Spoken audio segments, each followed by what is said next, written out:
My mom was like, do you want to be in a movie? And I was like, okay, I guess. And then I showed up and it was okay, so I stuck around. Friends with Anthony, the director, since we were kids. Went to the same community, we went to youth group together, and I found out he was interested in filming. That's something I was interested in too, so I got into it. Even though I'm more of a filmer kind of person, he let me have the opportunity to also act, so then I got involved in acting. And well, I heard that my sister Emily was involved with the film and I wanted to be a part of some acting thing for the summer, so I asked if I would be able to be a part of it, and so she asked the director, Anthony, and I was able to get a part in it. Yeah, it started off with me helping out in Emily Klimish's movie, Guardian of Gora, and then I got talking with the director, Anthony, and he asked me if I would have any interest playing a character in his movie. Well, Anthony's my best friend, and we've known each other for a long time now. Actually, the cool thing is we had actually started a movie before this. We had tried starting a Legend of Zelda movie where I would play Link, but that didn't kind of work out. Well, I saw a poster, actually, and I have always liked performing and acting since I was since whenever I can remember. I'd always put on little shows for my mom on our fireplace, and I thought it'd be fun to get involved with the movie, and I auditioned and I got a small part, and it was great. And then things happened, life changed, and a year later Anthony and Steven come up to me at my brother's grad party and they're like, hey, can you play Helena / Regina? And I said yes, but under one condition. There would be no kissing in this movie.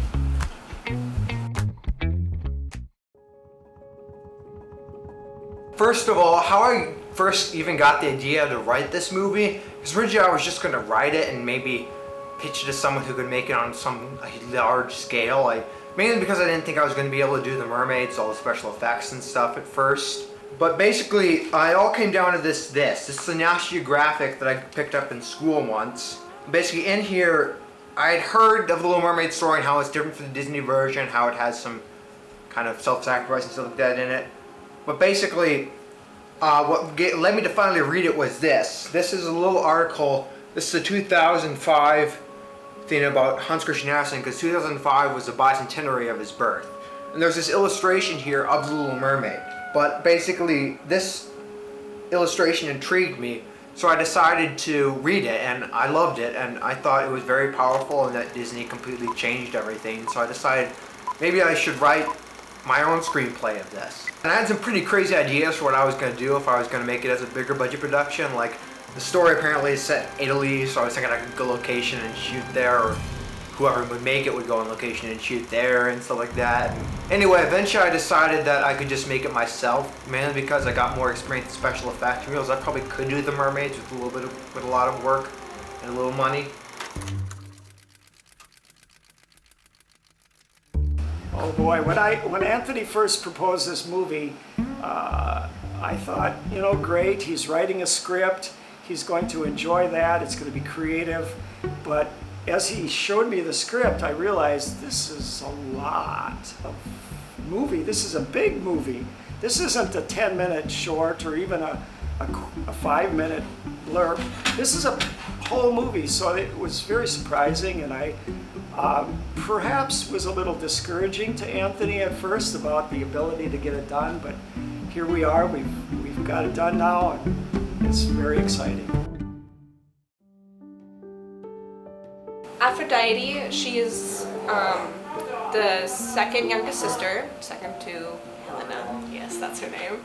And I think that she has probably like a decent relationship with most of her sisters. And Helena, they probably have a normal sister relationship. They fight a lot, but they still get along pretty well.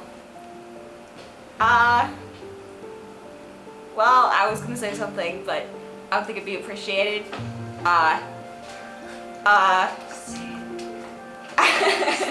She's kind of a bitch. All right. That's how I feel about my character. It's fun. Well, you know, she's a sea witch, likes to play with her potions. But I think her type of character is she's very isolated and doesn't have a lot of people to talk to. So when she's given the opportunity to help Helena, she helps her, but of course she wants to also get something in return, and so that's why there's that whole complication, and you know, magic comes with price. Definitely sort of an artistic soul, I think.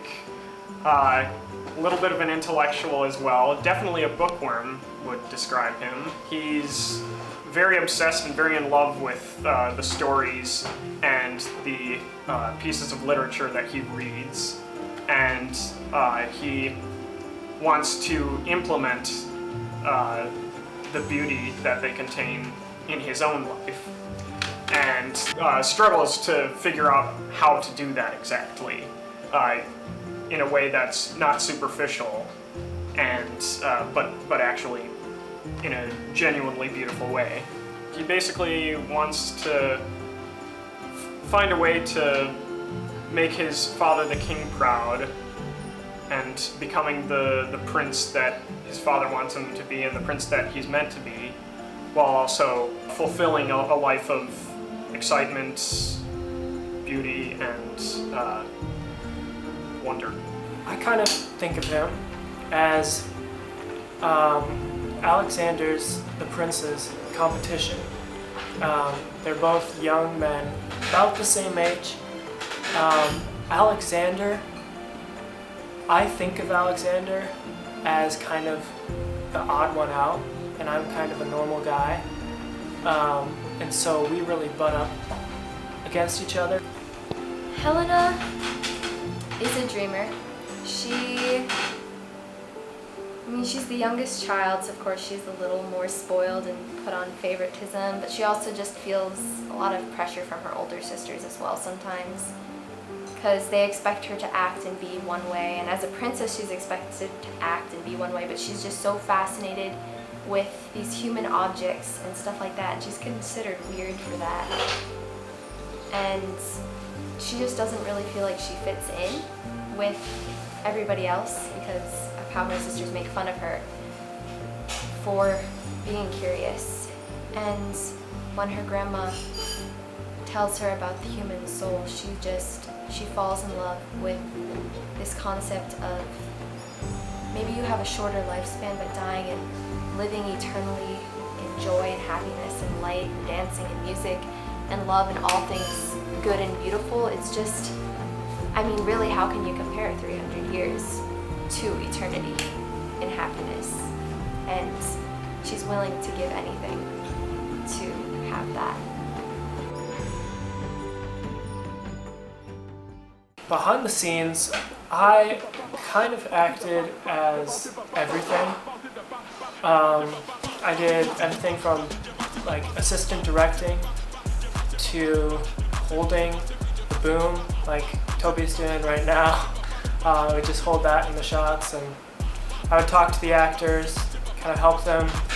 I am actually going into theater as a career, and so I kind of brought my knowledge and training from that to this and was able to impart my knowledge.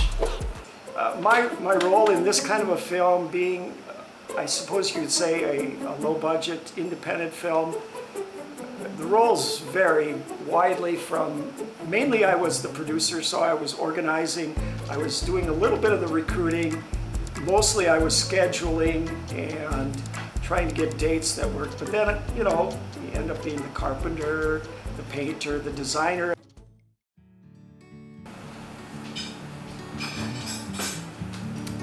Well, I got to meet some new people and got to meet Madeline, the actor for Helena and Regina. That was nice. Part of why I love filming so much is all the crazy things that happen that kind of would never happen. We got to run around Mermaid tails in the pool, and that's something I've always wanted to do since I was about like 8 or 9. And I gotta say, it was definitely just about as fun as I thought it would be, it was great. Most interesting thing is probably the conspiracy theory that me and Madeline came up with Cersei being Helena's mom, and the king banished her once he found out she liked to play with black magic, and then kind of framed her for some other evil doings, and poor Cersei just wanted to be a mom, and then she's banished and isolated for the rest of her life. I gotta grab Madeline's tongue, and then she told me it tasted funny. When we filmed the storm scenes on the ship, I just found that so fun to do. It was probably the most physically engaging of all of the different shots and scenes that we did in the movie, because, I mean, you got the water pouring on you pretty violently, and there's shouting and thunder and lightning, and everything's super crazy and intense. There are stories, many stories. Oh, where to begin? There was the trying to swim, sitting on a bench. There was swimming in the pool, freezing, and entertaining kids looking on by doing mermaid stuff in the water. And there were so many times where we just thought, oh, I have an idea, and with this film we had a lot of flexibility to do a lot of improv arguments and scenes. And we just had a lot of liberty to just say, oh, I have an idea. And then we were able to all think about it and put it together. And that's how a lot of this film was made. 3, 2, 1. Well, first of all, there was a script. I procrastinated for years, literally, on the script. It took me like 2 years at least to write the whole thing. Most of that was taken up with the first draft, or at least half of that was taken up with the first draft, because I just kept dropping it for like a month or more and not writing anything. And actually, the first thing I wrote was actually the ending, the last scene where she jumps in the water and all that. I wrote it that way because that was the scene I could really get my head around. I couldn't really get my head around the beginning of the story somehow, just the way the story is described. I couldn't figure out how to translate that into visuals very well. In all, I probably did at least 6 drafts and 2 polishes. Another challenge, of course, was getting everyone cast. I originally cast another actress as Helena, who was a little older, and basically, long story short, she had to move off to college and kind of lost interest, so I had to find another actress to fill the part. Fortunately, I was very, very lucky to get Madeline, who was very talented. But there was actually a whole summer where we shot stuff just with that other actress. Because we had to shoot this all in the summer because basically we're all students, we're all in school, we couldn't really shoot during the school year at all. And also originally we were gonna, for the swimming shots, we were gonna have the mermaids kind of on wires, and we even built this whole harness and pulley system. But that never really worked, mainly because we didn't have enough people to hold them steady, and it kind of stretched their costume and other things. So we just kind of did how they did Superman in the 70s. They shot a guy on, you know, this blue box and kind of went like that. And we did a similar thing with that to make the mermaid swim. Hello, Madeline. Hello, Michael. Hello. Hello. Welcome to a sort of interview. Sort of, thank you. Yeah. Okay. Don't be rude. We just have a couple questions for you. Okay. You go first. Okay. Mine was basically, what the heck?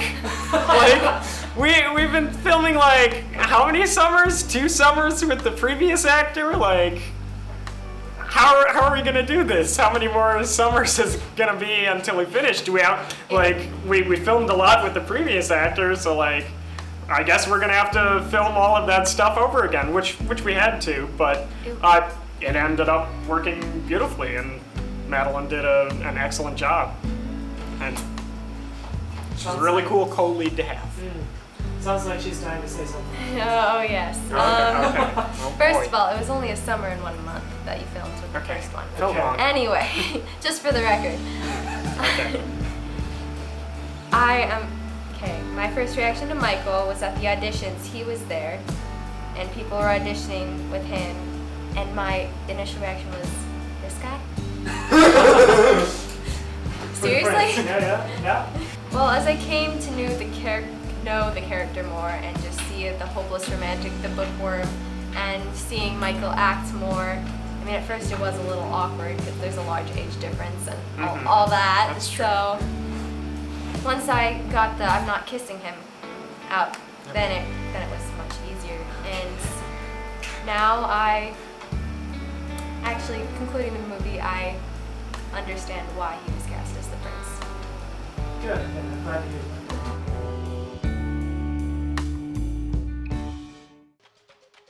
Well, I've learned how important it is to have exact days set to film, no matter how few or how many. So basically, the first couple summers, we never finished it. We got like 18 minutes of footage from the first 2 summers of an hour-long or more movie. So, and the reason for that is we were kind of shooting it piecemeal, yes, but we also were just planning on the fly whenever people were available.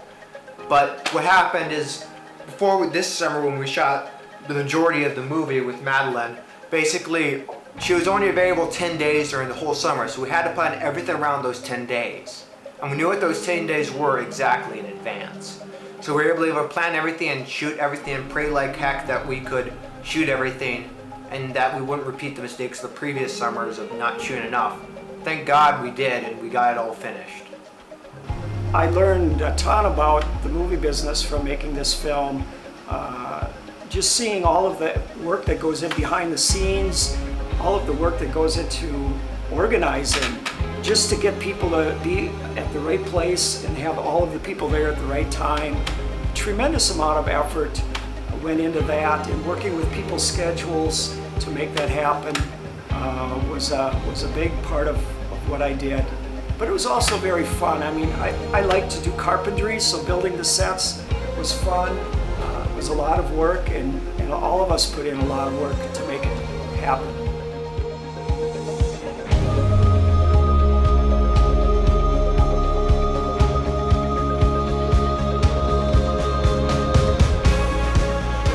The hard work that went into this, it was definitely rewarding, and there's a lot of moments that I look to in this whole 3-summer project.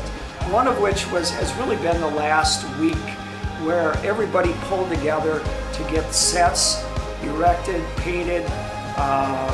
We did a lot of late hours to bring this to a wrap. Just seeing each of the people, each of the cast members, including my son, but also all of the other cast who were involved in it, really learning and showing the potential that they have as young adults. That was all very inspiring, and really the reason why I wanted to do it.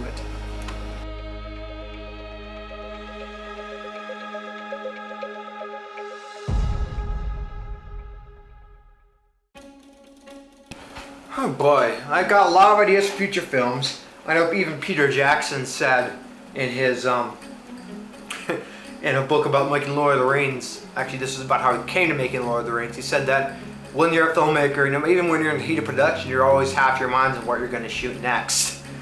I'm no different, so I've got a lot of ideas in the works. I'm thinking of maybe something based off Dracula, maybe, I don't know, Tarzan of the Apes. I got so many ideas. It'll all depend really on what kind of reception my current movie gets, how much money, if any, I can hedge up for another film.